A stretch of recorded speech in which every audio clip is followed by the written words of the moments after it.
nous permet soit de pencher du côté de la facilité et de la face sombre de l'humain, ou bien de nous bagarrer pour faire triompher nos vertus et nos valeurs. En chacun de nous, cette bataille continue. Dans la société aussi, cette bataille continue. Si je prends un peu l'exemple de notre pays, déjà au moment de la colonisation, des Sénégalais avaient commencé à se battre pour l'état de droit et de la démocratie. Et cette bataille avait permis, dans un premier temps, au moins de gagner ce que l'on appelait la citoyenneté dans les 4 communes. Évidemment, c'était une démocratie tronquée, mais c'était des batailles qui ont permis d'avoir ce minimum. Ce n'était pas, comme certains l'ont pensé, simplement octroyé. C'est parce qu'il y avait des individus dans les 4 communes qui se sont battus de telle sorte que le colon a été obligé de dire ceci sont nos égaux. Ils doivent être traités en citoyens. Cela ne veut pas dire que les autres ne sont pas battus, pas du tout, mais du point de vue de l'avant-garde, il y avait une avant-garde sénégalaise à l'époque. Après l'indépendance, vous le savez, les régimes africains, de manière générale, ont voulu mettre en place des régimes autoritaires, en général, parce que leur conception du pouvoir était non seulement une conception autocratique, mais aussi une conception très alimentaire du pouvoir. J'allais dire même une conception prédatrice du pouvoir. Comment non seulement accaparer la plus grande part du PIB du pays, c'était d'abord ça, et pour y arriver, comment établir un régime autoritaire où personne ne proteste. Senghor a commencé dans cette voie. On parlait de lui comme un poète, un humaniste à l'époque, mais ceux qui ont vécu cette époque savent très bien que Senghor ne respectait pas l'état de droit et ne respectait pas la démocratie. C'est lui qui a commencé, disons, ce travail de créer ce qu'il appelait un parti dominant, parti unifié, pratiquement parti unique. Donc, à dire que la démocratie n'est pas faite pour les Africains. Parce que c'était cela qui transperçait dans sa gouvernance au niveau du Sénégal. Et Senghor a dissous beaucoup d'organisations.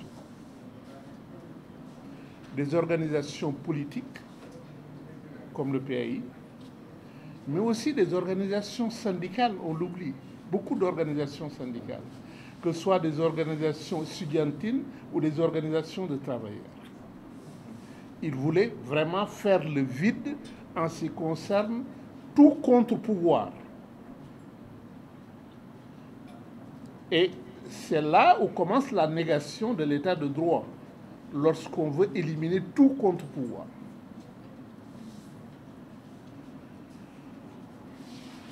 Après Senghor,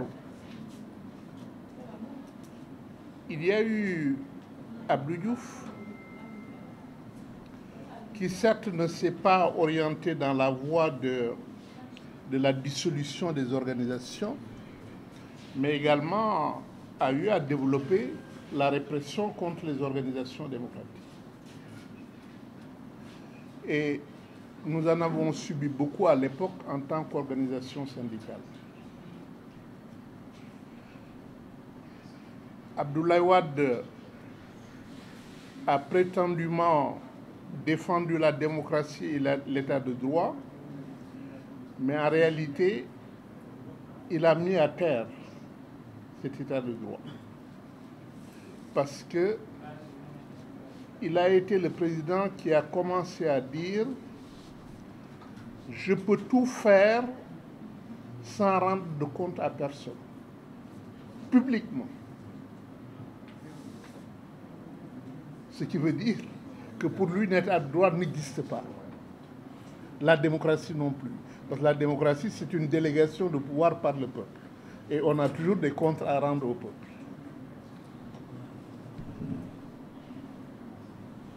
Avec Macky, je ne suis pas là pour les caméras.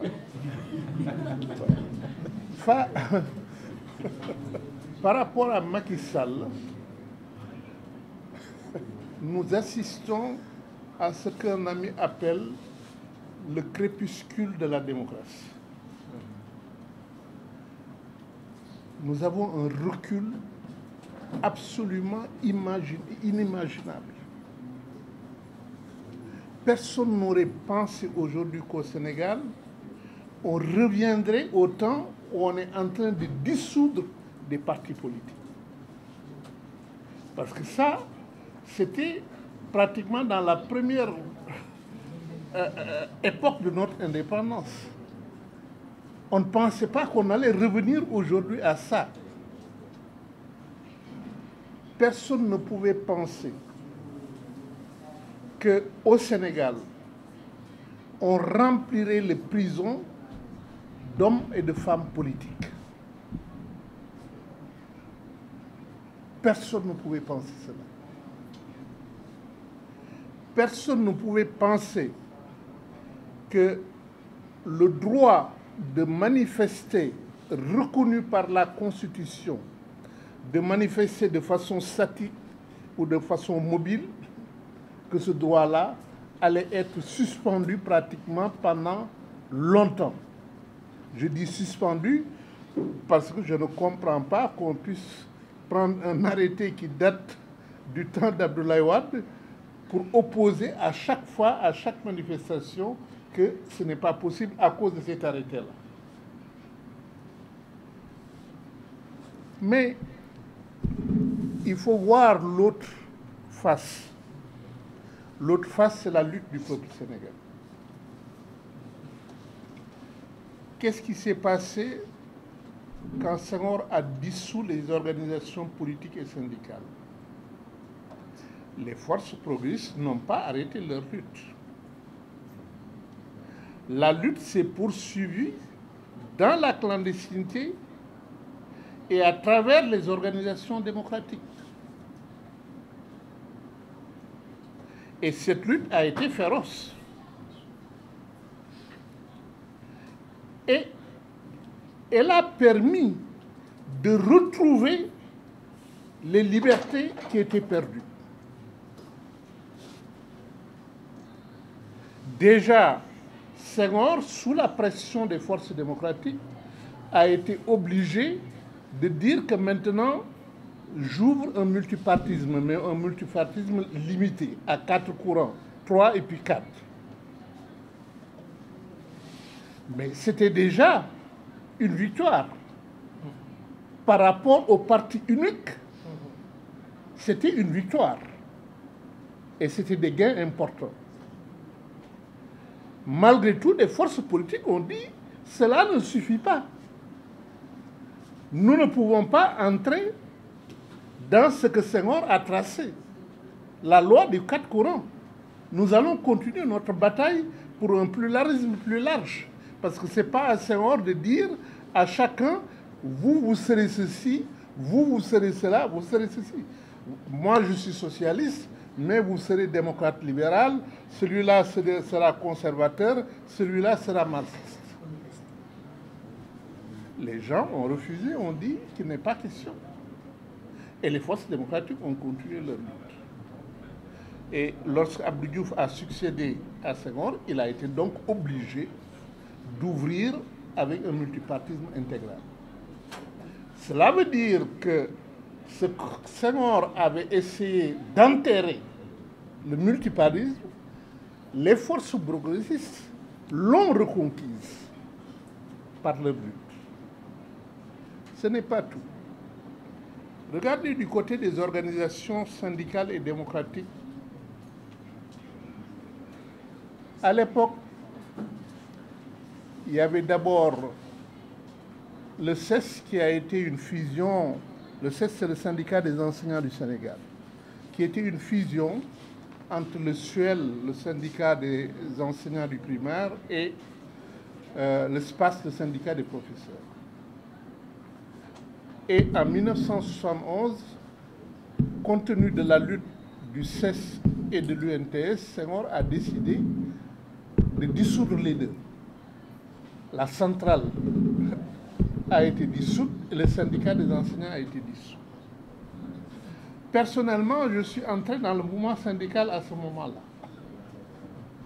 Parce que j'enseignais en Casamance et je suis revenu à Dakar. Et je reviens à Dakar en tant que responsable syndical. Je trouve presque tous les responsables nationaux en prison. Ils étaient précisément ici à côté là. Ils étaient tous en prison, à Bel Air. Je viens, je leur rends visite et je dis, mais vous êtes tous en prison, qu'est-ce que nous on va faire? Tous les leaders sont en prison. Ils me disent, mais qu'est-ce que vous allez faire? Vous allez lutter. Il faut organiser la lutte. Oui, le problème, évidemment, est qu'on ne pouvait pas légalement rassembler les enseignants puisque le syndicat était dissous. Qu'est-ce qu'il fallait faire? C'est là que quelques-uns d'entre nous ont dit, écoutez, ce qu'on va faire, on va créer des amicales d'enseignants. Oui, et on a créé partout dans le pays des amicales d'enseignants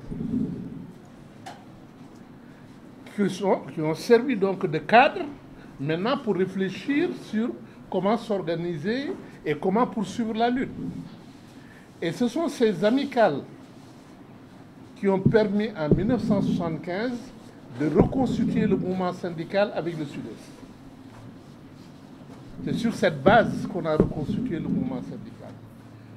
Ce qui veut dire que la lutte du peuple, personne ne peut l'arrêter.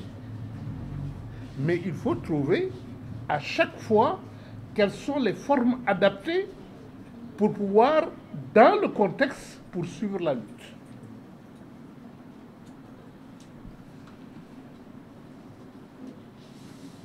Je ne vais pas continuer longtemps parce que je sais qu'il y a nos collègues aussi qui doivent intervenir.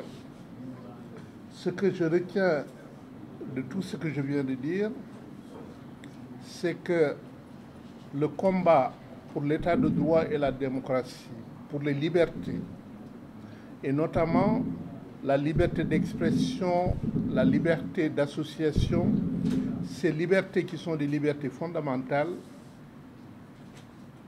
on ne peut pas y renoncer. Mais ne pas y renoncer, c'est quoi? C'est toujours adapter la lutte au contexte. Sinon, on y renonce. Si on n'adapte pas la lutte au contexte,